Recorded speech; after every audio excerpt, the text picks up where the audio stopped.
What's up, the squad? Back with another video. Y'all seeing the title's going down. Make sure y'all hit that like button, hit that subscribe button for me, please. Y'all see in the title. Definitely want to check this out just for the simple fact. I feel like honestly, they're continuing still to find somebody to lead the Democratic Party, and they think Cory Booker is that. You were so let's check it out. Up on a question that I asked you that you didn't really answer. Okay. Today. Go ahead. I asked you about leadership in the Democratic Party, and I know that you are part of leadership in the Democratic Party, but I wonder because people needed the fight that they saw in you for 25 plus hours. Do you think that you should be the new minority leader? No, definitely not. Really? I don't want that job. Why?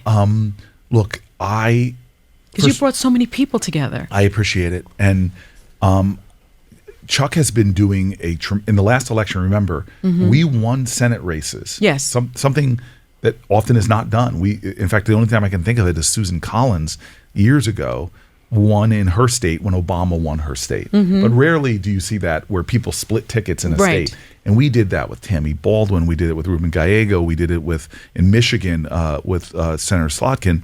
And, so again, I look at Chuck as somebody who has a record of success and he has the caucus support. There's just no way he has a firm hold on the 47 of us. But that doesn't take away from my role to be a leader.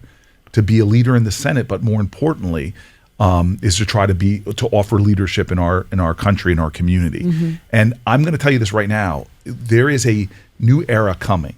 Okay. And I mean this sincerely. The baby boomers, which I look at as a civil rights legislation through my lens. Let me tell y'all something.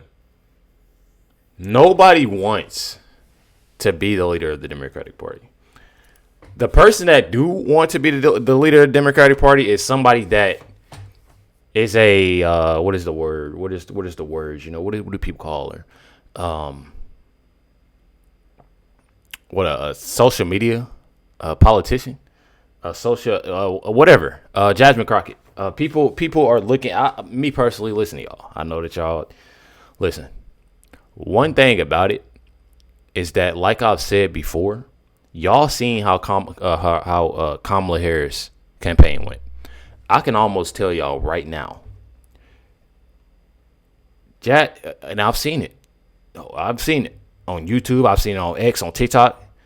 People are wanting Jasmine Crockett to run for president. Listen, when I tell y'all think that Kamala Harris campaign went bad, when I tell y'all that I really, really, really think that Jasmine Crockett is going to be terrible, y'all think y'all seen Megan Thee Stallion, these concerts, Kamala trying to do this and trying to talk like this and man, I'm telling y'all, bro. Honestly, Jasmine Crockett is literally doing worse than what Kamala. It was bad. It was bad. And just seeing what Jasmine Crockett is doing now is horrible. Nobody whatsoever wants to step up and actually be a leader for the Democratic Party. And me personally, I don't care.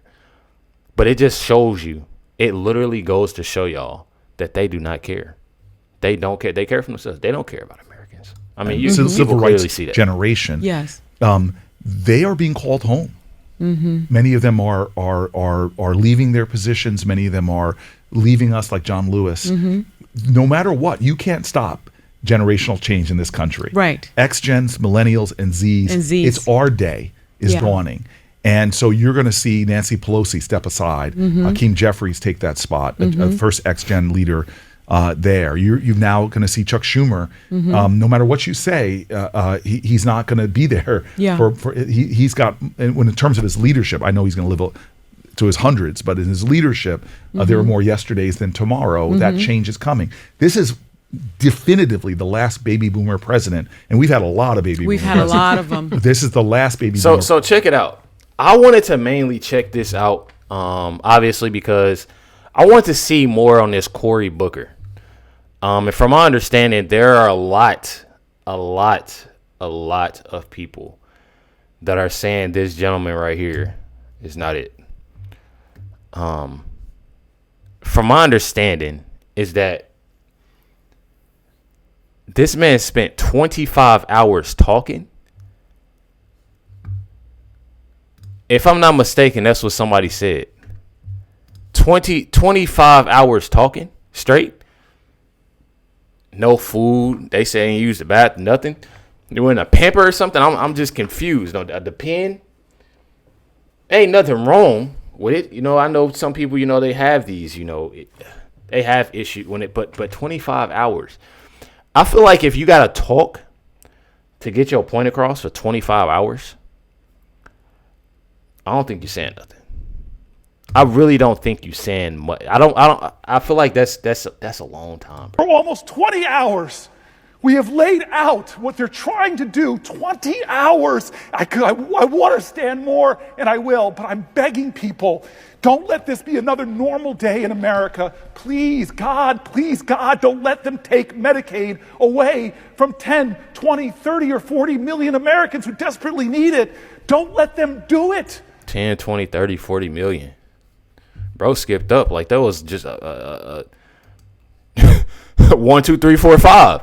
Like, bruh. Don't let them do it. This is why I'm standing here, to try to give voice to those people. But what is more needed from now is less people sitting on the sidelines, less people being witnesses of American history, and more people determined to make it, to make history, to call to the conscience of this nation, to say, I will not stand for another American to lose their health care for a billionaire. I will not stand for another veteran who's dedicated to stopping the suicide of other veterans to lose their job. I won't stand for the collective assault. Veterans shouldn't even come out of their mouth, because they sitting there talking about I find that veterans that should never come out their mouth. Never should come out their mouth, for the simple fact that when it comes to down to these immigrants they caring for, when they buying they getting them in homes. They talking about health care, food stamps. Man, get out of here with that. All that crybaby talk. To lose their job, I won't stand for the collective assaults on the Constitution by a man who even the highest judge in our land, a Republican-appointed Bro, judge, an actor, said stop threatening and bullying other branches of government. When is it going to be enough? My voice is inadequate. My efforts today are inadequate to stop what they're trying to do. But we, the people, are powerful. We are strong. We have changed history. We have bent the arc of the moral universe. And now is that moral moment again. It's the moral moment again. God bless America. We need you now. God bless America. If you love her, if you love your neighbor, if you love this country, show your love. We did, and we voted for Trump. That's what that we did. We voted. We did, and we wanted. We got Trump in there. That's what happened. We did, Cory. Come on with it, man. I gotta pause some of this video because there's some cussing to this. But hey, check it out. What's up, y'all? What y'all doing? These Democrats is getting funnier and funnier. Okay, instead of making laws and passing bills and making it easier for America, they're doing some bullshit. And excuse my profanity. I've been looking at these Democrat videos so long, I'm picking up their bad habits. I'm sorry for cussing. Did y'all see this?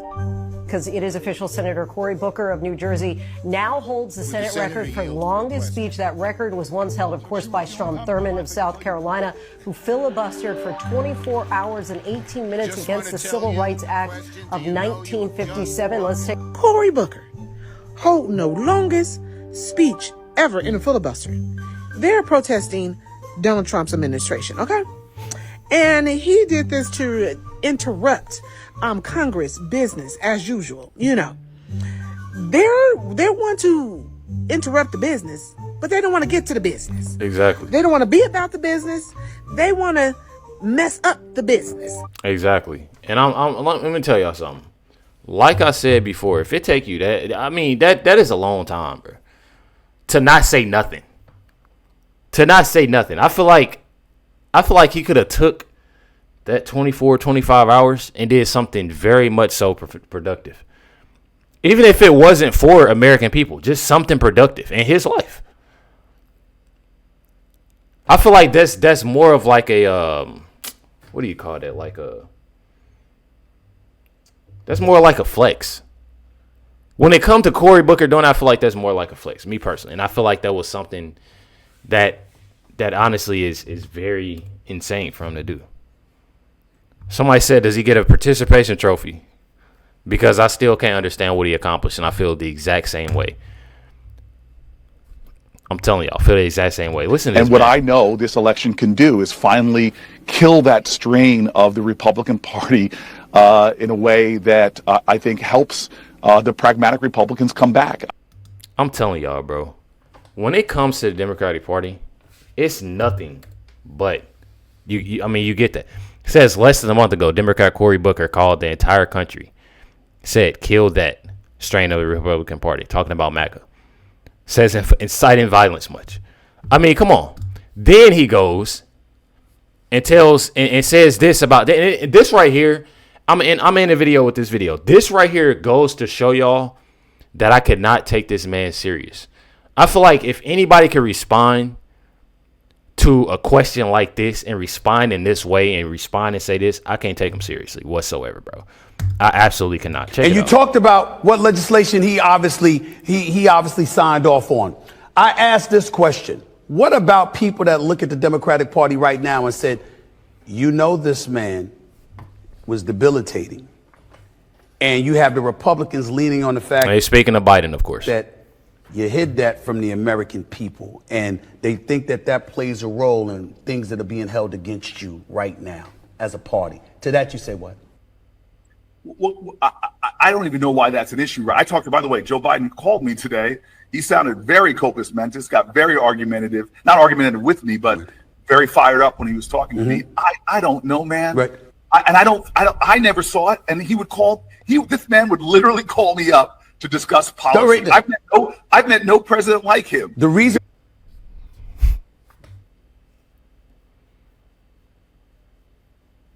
I bet you haven't met a president like him.